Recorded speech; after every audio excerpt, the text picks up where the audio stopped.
আজকে তোমাদের সঙ্গে এমন একটা রেসিপি শেয়ার করব যে রেসিপিটা এত টেস্ট হয় ধারণার বাইরে।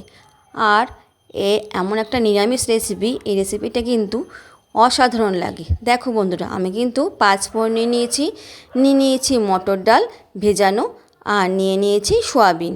আমি এখানে 50 গ্রাম সয়াবিন নিয়েছি, আর 100 গ্রাম মটর ডাল নিয়েছি, আর 1 চামচ নিয়েছি 5 ফোড়ন।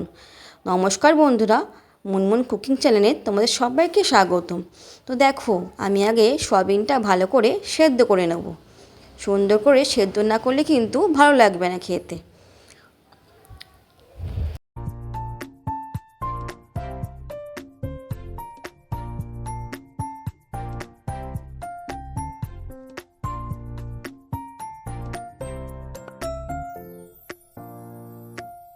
সয়াবিনটা সেদ্ধ করে নামিয়ে নিয়েছি। এবারে ওই কড়াইয়ের মধ্যে আমি দিয়ে দিলাম 5 ফোড়ন।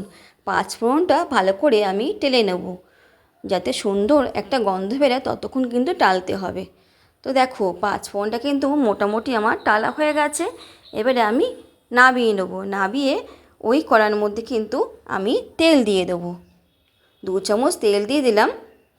তেল দেওয়ার পর দিয়ে দেবো এর মধ্যে সয়াবিনটা ভালো করে একটু ভাজা ভাজা করতে হবে। আর এত টেস্টফুল রেসিপি বন্ধুরা, তোমরা বিশ্বাস করতে পারবে না যতক্ষণ রেসিপিটা বাড়িতে তৈরি করবে।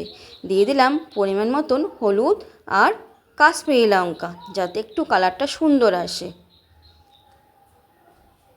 আর একটু নুন কিন্তু আমি সেদ্ধ করার সময় দিয়ে দিয়েছি, তাই এখন নুনটা দিলাম না। দেখো, আমার মটর ডালটা কিন্তু সেদ্ধ হয়ে গেছে। দেখো, সেদ্ধটা কীরকম করবে যাতে একদম গলে না যায়, আর হাতে পিষলে যেন মিশে যায়, এরকমভাবে সেদ্ধটা করবে। দেখো, সেদ্ধটা কত সুন্দরভাবে হয়েছে, একটা ডালও কিন্তু আমার ভাঙেনি, সব গোটা গোটা আছে। তো দেখো, ডাল তো ওদিকে সেদ্ধ হয়ে গেল, সয়াবিনগুলো ওইদিকে ভাজা হয়ে গেছে। তা আমি এবার সয়াবিনগুলো তুলে নেব। এবারে ওই কড়াইয়ের মধ্যে আমি তেল দিলাম আরও 2 চামচ।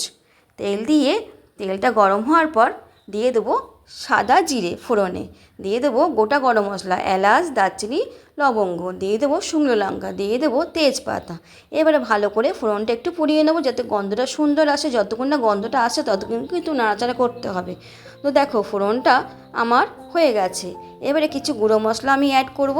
দেখো, ধনে, ঝাল লঙ্কা, জিরে, চিনি, লবণ আর হলুদ সব হাফ চামচ করে আমি নিয়ে নিয়েছি। দেখো, এটা জল দিয়ে গুলিয়ে আমি এই মশলাটা কিন্তু দিয়ে দেবো এর মধ্যে, দিয়ে একটু ভালো করে নাড়াচাড়া করে কষিয়ে নেব।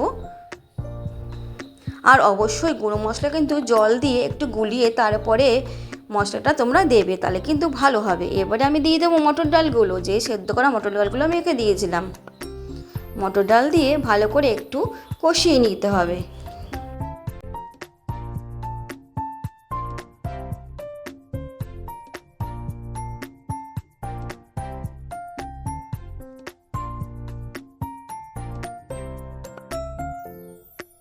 তো দেখো, মটর ডালটা মোটামুটি আমার কষে গেছে। এবার দিয়ে দেবো একটু আদা বাটা।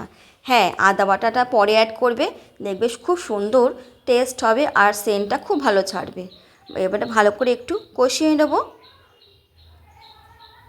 তোমরা কিন্তু পুরো ভিডিওটা দেখো, কেউ স্কিপ করো না, তাহলে কিন্তু বুঝতে পারবে না। এবারে আমি এর মধ্যে অ্যাড করে দেবো সয়াবিন আর একটা টমেটো। গোটা টমেটোটা কেটে নিয়েছি, কেটে আমি অ্যাড করে দিয়েছি। এবারে ভালো করে একটু কষিয়ে নিতে হবে সব জিনিসগুলো।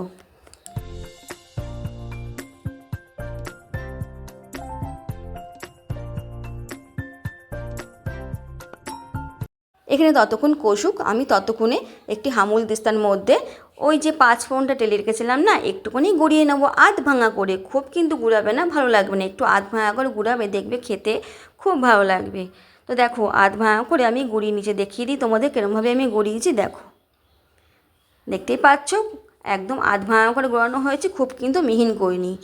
এবারে দেখো, চলো ফিরে যাই আবার ওভেনে ফিরে গিয়ে দেখো, আমি ডালটা কিন্তু ভালো করে কষে গেছে। সয়াবিন, ডাল, টমেটো সব কিছু ঠিকঠাকভাবে কষে গেছে। এবারে এর মধ্যে আমি দিয়ে দেবো সেই যে সয়াবিনটা আমি সেদ্ধ করেছিলাম, সেই সয়াবিনের জলটা কিন্তু আমি অ্যাড করব। আমি কিন্তু অন্য কোনো জল দেবো না, কেন সয়াবিনের জলটা কিন্তু ভিটামিনটা আছে। তো দেখো, সয়াবিনের জলটা আমি অ্যাড করে দিলাম। এবারে আর কিন্তু আমি জল দিইনি। দেখো, মিনিমাম, কেন সব কিছু আমার সেদ্ধ যেহেতু আছে, বেশি কিছু আর জল দিতে হবে না। তো চলো, এবারে আমি একটু ভালো করে ফুটিয়ে নিই।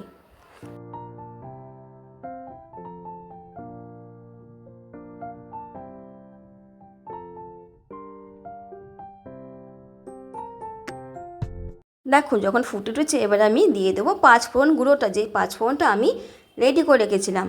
তোমাদের একটু সামনে থেকে দেখায় কতটা সুন্দর হয়েছে। দেখো, নিরামিষের দিন যদি এরকম একটা রেসিপি হয় আর কিছুই লাগে না, তাই না বন্ধুরা? দেখো, আমি সয়াবিনে কিন্তু অনেকগুলো রেসিপি ছেড়েছি, আর সবগুলি কিন্তু আলাদা রকম ডিফারেন্স করা, আর এইটা কিন্তু একদমই আলাদা রকম। তোমরা অন্তত একবার বাড়িতে রেসিপিটা ট্রাই করে দেখো, খুবই টেস্টফুল একটা রেসিপি। আর নিরামিষের দিন কিন্তু অবশ্যই ট্রাই করবে, আর বাচ্চারা কিন্তু অনায়াসে খেয়ে নেবে।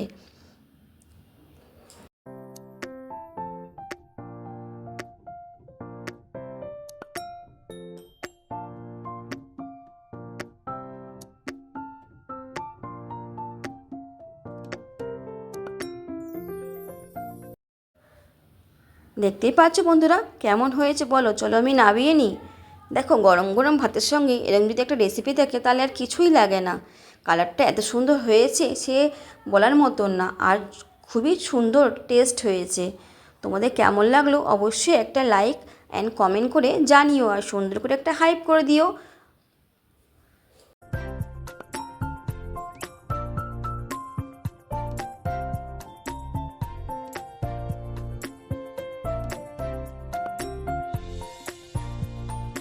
আমি কিন্তু উপর থেকে একটু পাঁচফোড়ন গুঁড়ো দিয়ে দিয়েছি। তো তোমাদের কেমন লাগলো অবশ্যই জানিও। টাটা, বাই বাই বন্ধুরা।